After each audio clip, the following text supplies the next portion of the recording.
Então vamos falar sobre a palavra que diz um monte de coisa e hoje não significa mais nada. O que é fascismo?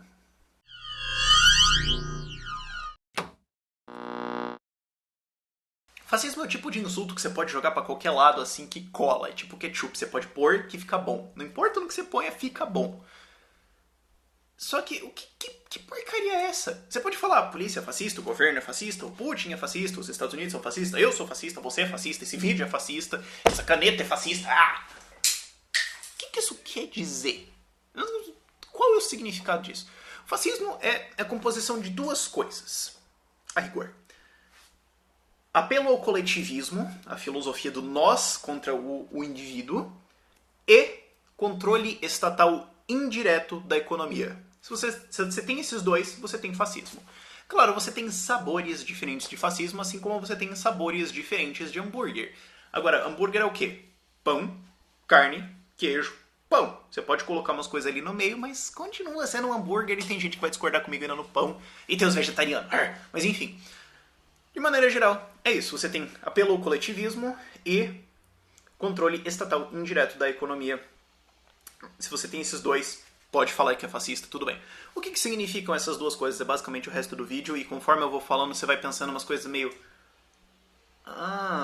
Primeiro, coletivismo. Fascismo não vem de face, de rosto. Às vezes as pessoas acham isso. Não, fascismo vem de fasci. Fascis. O que era o fascis? Era uma coisa lá do Império Romano, que era a ideia de... Sabe esse gravetinho? Você pega e pensa um gravetinho aqui, ó. Imagina. Esse gravetinho aqui é você, é o indivíduo. O gravetinho, ó, é fraco, ele quebra. Eles falavam isso pro exército. Ó, esse aqui é o soldado. O soldado leva uma facada, come um negócio errado, fica 3 dias de diarreia. É fraco. Agora, se nós juntamos todos esses palitinhos, se nós juntamos todas essas madeirinhas, não dá pra quebrar. Porque elas juntas são mais fortes. E esse feixo de palitinhos, de madeirinhas, era o fascis, que era carregado pelo exército romano para lembrar o poder. Era meio que um símbolo de poder, e ele tá em um bando de símbolos por aí, para todos os lados, especialmente símbolos do governo, porque é o coletivismo, é o você é fraco, você é um nada, você pode até ser um egoísta, você é um câncer, você é um problema, você é nada, você tem que pensar no coletivo, porque quando você se junta, o coletivo é forte. E isso aparece no discurso, isso é o coletivismo. O coletivismo é pai do fascismo e pai do socialismo, são irmãos ali.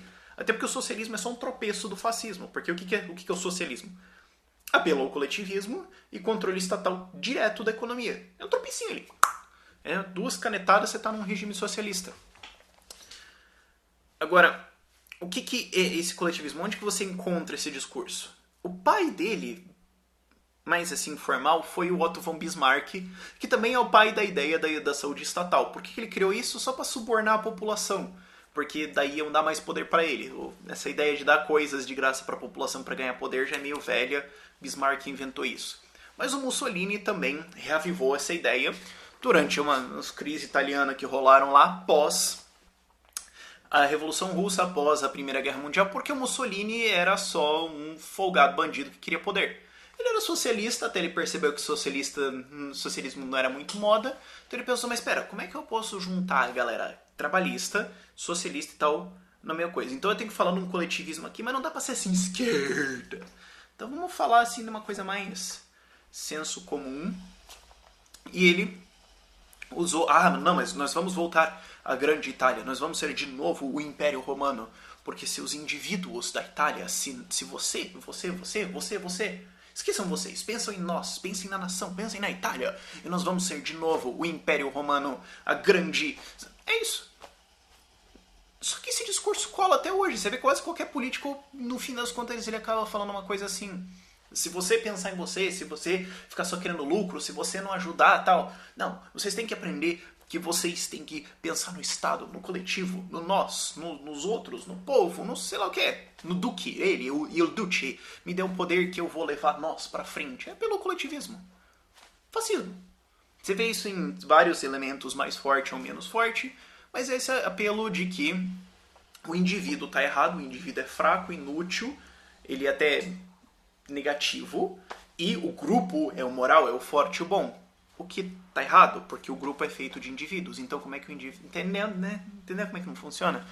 Dizendo que na verdade foram os indivíduos que, de maneira egoísta, produziram riqueza, criaram todas as inovações que nos cercam hoje, produziram tudo que a gente tem, sabe? Foi os indivíduos, mas o coletivismo é o apoio, é o apelo à contra-razão, é não use a razão, porque a razão é sua. A razão só vai te dizer que você tem que cuidar de você. A razão vai te deixar individualista.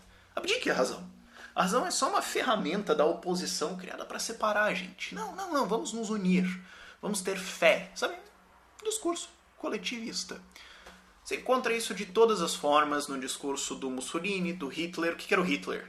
Não, vamos unir a raça, vamos unir os alemães, vamos unir os alemãos, vamos unir os...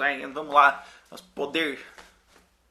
Só isso. O que era o Lenin? Vamos unir o proletariado. O que é Dilma? Vamos unir os brasileiros. O que é o Putin? Vamos unir os russos, porque a Rússia...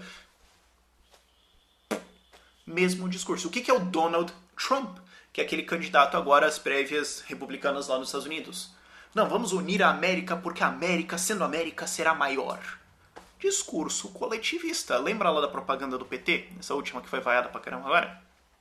Não, é porque Brasil, sendo mais Brasil, vai ser mais Brasil. Uma merda que eles falaram, assim, deve ter sido a Dilma que escreveu aquela bosta, não pode ser. Apelo coletivista. Esqueça do indivíduo, pense no grupo.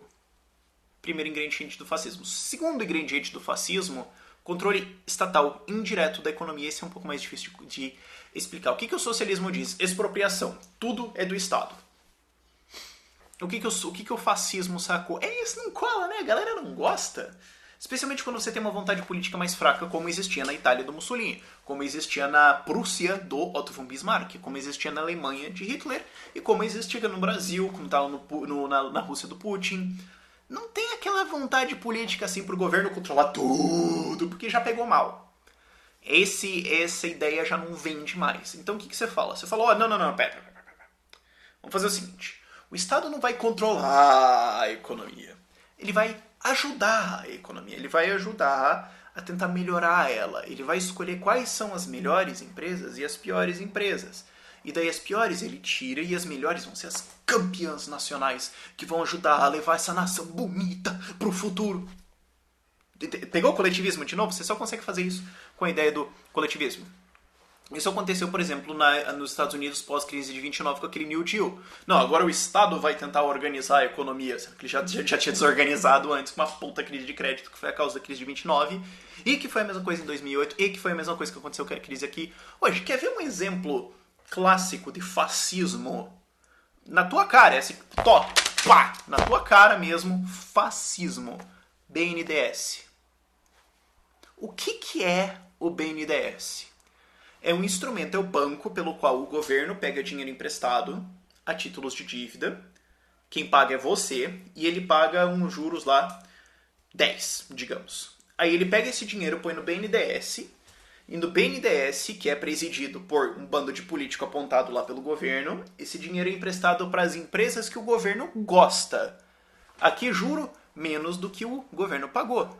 Então o governo empresta a 10, você paga, e ele dá esse dinheiro que ele emprestou a 10 para a empresa que ele gosta, para a empresa pagar 5. Aí os outros 5, tua conta, seu trouxa. Fascismo. Então a empresa que apoia o governo, o fazendeiro lá, que apoia, que tem consciência social, que pensa na revolução, que está querendo levar essa nação para frente, esse fazendeiro recebe empréstimo. A empresa que quer pensar num Brasil maior, que paga 1% também, às vezes 40%, como aconteceu agora no Ministério do Planejamento. A empresa que quer ajudar o país a se tornar melhor, recebe empréstimo. Aí a empresa que está lá só egoísta e que, aliás, não gosta tanto e deu um dinheiro para a oposição. Essa empresa aí vai ter que, encontrar os seus próprios meios. E eles também não estavam com uma consciência social, eles precisam ser erradicados mesmo. Fascismo. A mesma coisa aconteceu na Alemanha. A Alemanha nazista tinha controle estatal da economia muito forte. As empresas eram de pessoas privadas? Eram. Quem que decidia o que era produzido? O governo. Quem que decidia para onde ia? O governo. Quem que decidia quanto ia ser pago? O governo. Aí o dono recebia uns trocos lá e ficava quieto. Se não gostasse, eles matavam ele e colocavam outro. Controle estatal indireto da economia. Quer ver outro exemplo? Getúlio Vargas, nosso ídolo fascista que criou a CLT para te ajudar, porque ele pensou em você, Porque no coletivo nós somos mais fortes. Pegou? Pegou? Todo mundo se fode, mas o país está ganhando? A ideia da CLT. Getúlio Vargas criou a Petrobras, porque aí o Estado vai cuidar do petróleo, o Estado vai usar esta riqueza da nação que foi dada a nós por Deus e vai usar isso para levar todos para fascismo. Itália do Mussolini, controle estatal das empresas. Tem essas empresas que apoiam o regime, é legal. Tem aquela empresa que não apoia o regime. Opa, explodiu, né? Pois é, vocês deviam cuidar desses, sabe? Vocês tinham uma empresa aí que produzia brinquedos, sabe? Empresa, sabe, fábrica que produz brinquedos, às vezes explode. Vocês tinham que ter cuidado disso, não pode, sabe? Opa, acontece, acidentes acontecem. Putz, explodiu 5 fábricas da oposição. Nossa, a oposição não cuida mesmo das fábricas deles, né? Ai, que coisa chata. Controle estatal indireto da economia. Acontece de novo, em maior ou menor grau, mas é um ingrediente muito importante para esta receita deste bolo estatal que se chama fascismo. Às vezes a gente pensa que ele vai ser meio descarado, mas eles estão tomando umas formas agora mais diferentinhas que é, às vezes, um pouco... Ah, eu não tinha pensado que... a Rússia é uma coisa meio escancarada disso hoje. O regime socialista, o regime comunista, socialista, sei lá, estatista, caiu, porque aparentemente socialista fala, não, aquele não conta. Não, União de Repúblicas Socialistas do... Não era socialismo. Mas tinha no nome. Não sei, para eles não conta. Mas enfim, caiu o troço lá. Passou, trocou o governo, chegou o Putin. O que o Putin fez? Bom, tem esses caras que pegaram as empresas, né? A gente pega as empresas de volta. E as que a gente não consegue, os donos sim viram amigo do Putin. E os caras que não são amigo do Putin perdem as empresas. E daí concentra tudo ao redor do governo. Ele tem os amiguinhos dele lá. Direciona as obras para os amiguinhos dele. E os amiguinhos dele dão 5% ali de volta. Mesma coisa a Lava Jato. O que foi isso? O governo tem controle das empresas. Empresa que ajuda recebe obra. Empresa que não ajuda não recebe nada e quebra. Isso aconteceu também em vários outros países. Estados Unidos é um ótimo exemplo disso. Coreia do Sul tem umas pirazinhas assim de vez em quando. A Hyundai é um exemplo disso, de certa forma. O ponto é, o fascismo vive. Hoje o fascismo teve meio uma simbiose assim, com o socialismo, mas eles sempre tiveram ali meio juntos. Como eu falei no começo do vídeo, do fascismo pro socialismo é um tropecinho. A Venezuela hoje é um regime bem socialista, mas de forma meio fascista também. Tá ali naquela zona em que você não sabe exatamente o que... será que é verde piscina? Será que é azul piscina? Sabe? É uma linha tênue, mas o ponto é, isso vive. Isso vive na intervenção estatal e isso vive no apoio ao coletivo, no apelo ao coletivismo, em falar que você é o câncer, mas que a sociedade é o nobre. Cuidado com essas duas coisas. Porque alguém chega falando isso e você começa a pensar, entendi, você quer meu dinheiro. Geralmente é isso.